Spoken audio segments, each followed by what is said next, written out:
அதிசயங்கள் செய்கிறவர் நம் அருகில் இருக்கிறார். அற்புதங்கள் செய்கிறவர் என்றும் நமக்குள் வசிக்கிறார். யோசுவா 21:44. கர்த்தர் அவருடைய பிதாக்களுக்கு ஆணையிட்டபடியெல்லாம் அவர்களை சுற்றிலும் யுத்தமில்லாமல் இளைப்பாற பண்ணினார். அவருடைய எல்லா சத்துருக்களிலும் ஒருவரும் அவருக்கு முன்பாக நிற்கவில்லை. ஒருவனும் அவருக்கு முன்பாக நிற்கவில்லை. அவர்கள் சத்துருக்களை எல்லாம் கர்த்தர் அவர்கள் கையில் ஒப்புக் கொடுத்தார். கர்த்தர் வெற்றியை கொடுத்தார். இஸ்ரவேல் ஜனம் கானான் தேசத்துக்கு வந்து சேர்ந்த பொழுது அங்கிருந்த எல்லா சாதிகளையும் விரோதிகளெல்லாம் கர்த்தர் நிர்மூலமாக்கி மிக பெரிய ஒரு வெற்றி கொடுத்தார். ஆயி பட்டணத்தில் ஒன்று மட்டும்தான் தோல்வி, அதுவும் இவர்கள் ஜெபிக்காத இருந்தனால தான்.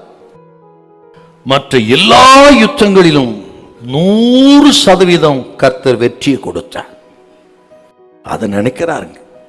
அதை நினைத்து என் ஆண்டவர் எத்தனை நல்லவர், எல்லாவற்றிலும் கர்த்தர் வெற்றியை கொடுத்தாரே. வெற்றி கொடுத்து மட்டும் இல்ல, இன்னொரு வார்த்தை சேர்த்து சொல்லுவார். என்னவென்றால் இளைப்பாற பண்ணினார். கர்த்தர் யார் என்றால் யுத்தத்தில் வெற்றி கொடுத்து இளைப்பாற பண்ணுகிற தேவன். இந்த நாள் ஆண்டவர் சொல்றாருங்க, உங்களுக்கு விரோதமான சகல யுத்தங்களையும் கர்த்தரே ஒழிய பண்ணி இளைப்பாறுதலை தருவார், அமைதியை தருவார், சமாதானத்தை தருவார். நமது தேவன் யார் என்றால் ஈட்டியை முறித்து வில்லை ஒடித்து ரதங்களை நெருப்பினால் சுட்டரித்து யுத்தங்களை ஓய பண்ணுகிற தேவன். கர்த்தர் சொல்ற உங்க குடும்பத்தில் இருக்கிற யுத்தம் ஓய்ந்து போகும்.